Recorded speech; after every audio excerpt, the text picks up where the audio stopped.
मैं डॉक्टर नीला फिर से आपके सामने उपस्थित हूँ इस लॉकडाउन के फेज़ में कोरोना वायरस के बारे में कुछ नई जानकारियाँ लेकर। वैसे तो अब कोविड-19 के विषय में कुछ भी नया नहीं है, सब कुछ सोशल मीडिया पे उपलब्ध है। इसलिए मेरी कोशिश है कि मैं इसे संक्षिप्त रखूँ और सम अप करूँ, जो आपने अलग-अलग जगहों पे अलग-अलग चीज़ें पढ़ी होंगी या जानी होंगी, वो सारी जानकारियाँ एक जगह पे कर दूँ।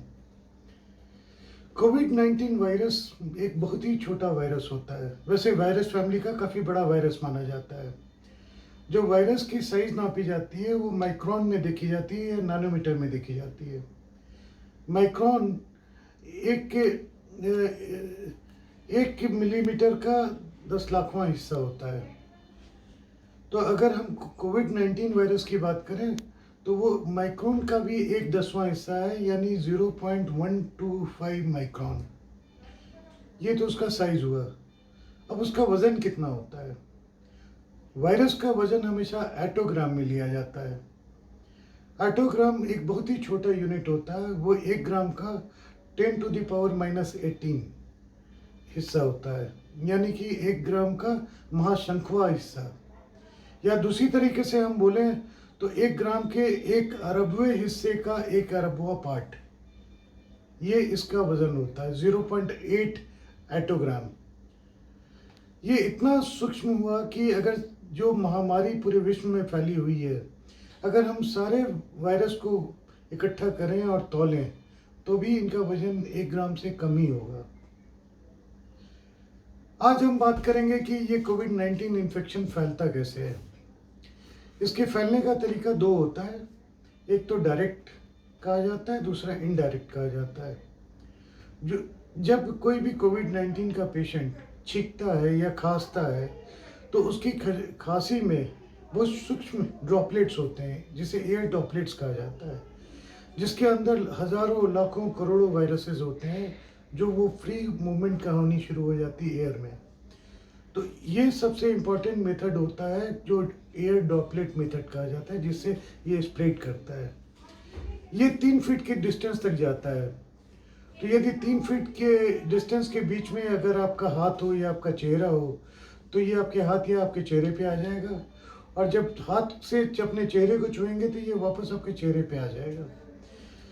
जब इसकी पहुंच म्यूकोजा जो है अंदर की लाइनिंग होती है, मुंह के म्यूकोजा या नाक के म्यूकोजा में पहुंच जाता है, या आंखों के कंजक्टिवा में पहुंच जाता है, तब ये फिर जिंदा बच जाता है, अदरवाइज इसकी डेथ हो जाती है।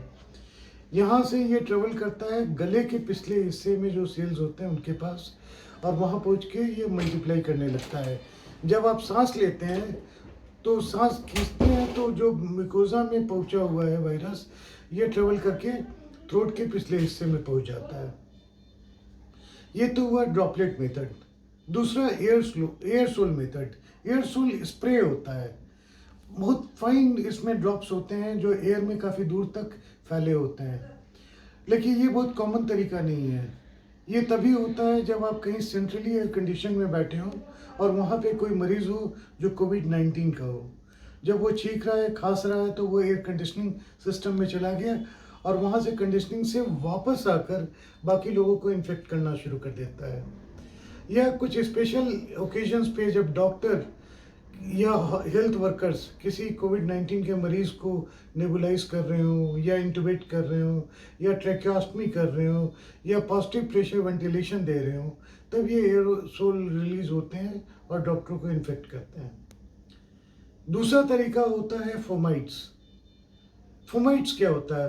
फोमाइट्स हर वो ऑब्जेक्ट है, हर वो चीज़ है जिस पे कोई भी इन्फेक्शियस एजेंट आकर बैठ जाता है और दूसरे इंसान को कंटामिनेशन के थ्रू इन्फेक्शन देता है, जैसे कि टेबल, कुर्सी, कपड़े, प्लास्टिक, हर कुछ।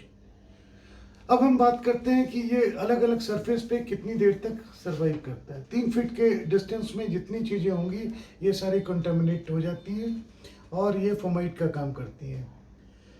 सबसे कम टाइम ये कागज़ पे जिंदा रहता है, 3 घंटे तक। जो करेंसी नोट्स हैं या कुछ न्यूज़पेपर है, 3 घंटे तक जिंदा रहता है। जो कार्डबोर्ड बॉक्स हुए उस पर ये 1 दिन तक जिंदा रहता है। जो ग्लास हुआ, ग्लास पे ये 2 दिन तक जिंदा रहता है। जो प्लास्टिक या मेटल सरफेस होता है उसमें 3 से 7 दिन तक ये जिंदा होता है। वैसे ही लकड़ी पे ये 3 से 4 दिन तक जिंदा रहता है।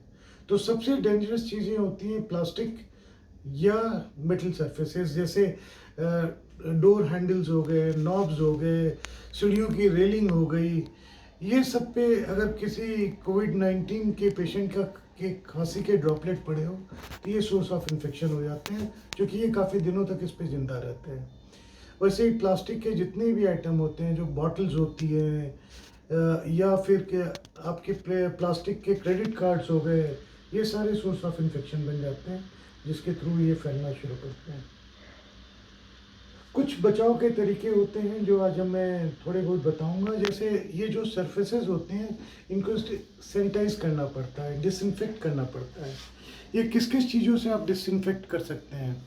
इस लकड़ी को या रेलिंग्स को या डोर नॉब्स को या डोर हैंडल्स को, इसको आप हैंड सैनिटाइजर जिसमें 70% से ज़्यादा अल्कोहल है उससे सैनिटाइज कर सकते हैं, या 0.5% हाइड्रोजन पेरोक्साइड के सोल्यूशन से कर सकते हैं, या 0.1% सोडियम हाइपोक्लोराइड के सोल्यूशन से कर सकते हैं। सबसे आसान और सस्ता तरीका होता है ब्लीचिंग पाउडर। 1 लीटर पानी में 4 चम्मच ब्लीचिंग पाउडर आप देते हैं, डालेंगे तो ये 0.1% सोडियम हाइपोक्लोराइड का सोल्यूशन तैयार हो जाएगा, जिससे आप फर्श, टेबल, डोर हैंडल्स वगैरह सारा साफ कर सकते हैं।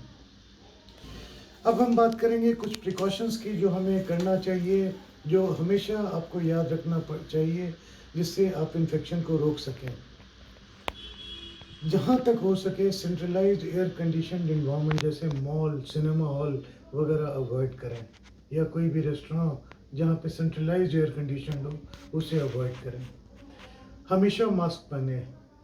जब कोविड-19 का मरीज ने भी मास्क पहना है और आपने भी मास्क पहना है तो इन्फेक्शन के चांसेस सिर्फ 0.14% होते हैं, आप बच सकते हैं।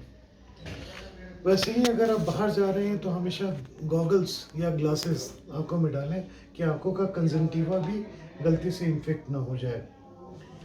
हैंड हाइजीन का प्रॉपर मेंटेन करें। जो सरकार बार बार समझाती है कि साबुन और पानी से हर आधे घंटे पे 20 सेकंड हाथ को जोड़ दो। ये तब ज़रूरी है जब कोई सरफेस को आपने टच किया है जो आपको पता नहीं है कि वो इन्फेक्टेड है या नहीं इन्फेक्टेड है।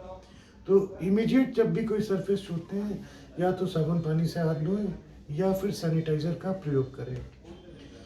हमेशा घर पे ये डिसइंफेक्टेंट या सैनिटाइजर से door handle, door knob, railings, tables वगैरह हमेशा दिन में 2 बार 3 बार क्लीन किया करें। रेस्पिरेटरी एटिक्वेट होता है कि जब आप छींकते हैं या खांसते हैं, क्योंकि ये आप लोगों ने भी सुन लिया होगा कि एसिम्प्टोमेटिक पेशेंट ज़्यादा है, तो हमें भी नहीं मालूम कि हम अभी इन्फेक्ट हुए हैं या नहीं है, क्योंकि हम में कोई सिम्टम नहीं है। इसलिए बहुत ज़रूरी है कि हम रेस्पिरेटरी एटिक्वेट फॉलो करें, यानी कि जब भी हम छींकें या खांसें हमेशा एल्बो के कॉर्नर में नाक को कवर करके करें। फिजिकल डिस्टेंस, सोशल डिस्टेंसिंग वैसे ही ज़रूरी है। जो 3 फीट के अंदर अगर आप हैं तो आपके इन्फेक्ट होने का खतरा ज़्यादा है। अगर आपने 1 मीटर से ज़्यादा का डिस्टेंस मेंटेन किया हुआ है तो इन्फेक्ट होने के चांसेस कम होते हैं। वैसे ही जो आपके दोस्त हैं, जो आपके रिलेटिव है, जिनको बुखार हो या जिन्हें सोर थ्रोट हो या ब्रीदिंग डिफ़िकल्टी हो, अगर आप उनसे मिलने जाते हैं तो पूरी की पूरी प्रोटेक्शन लें, यानी कि गॉगल्स पहनें या ग्लासेस डालें, मास्क डालें, हाथों में ग्लव्स डाल लें और एक प्रॉपर 1 मीटर का डिस्टेंस उनसे मेंटेन करें।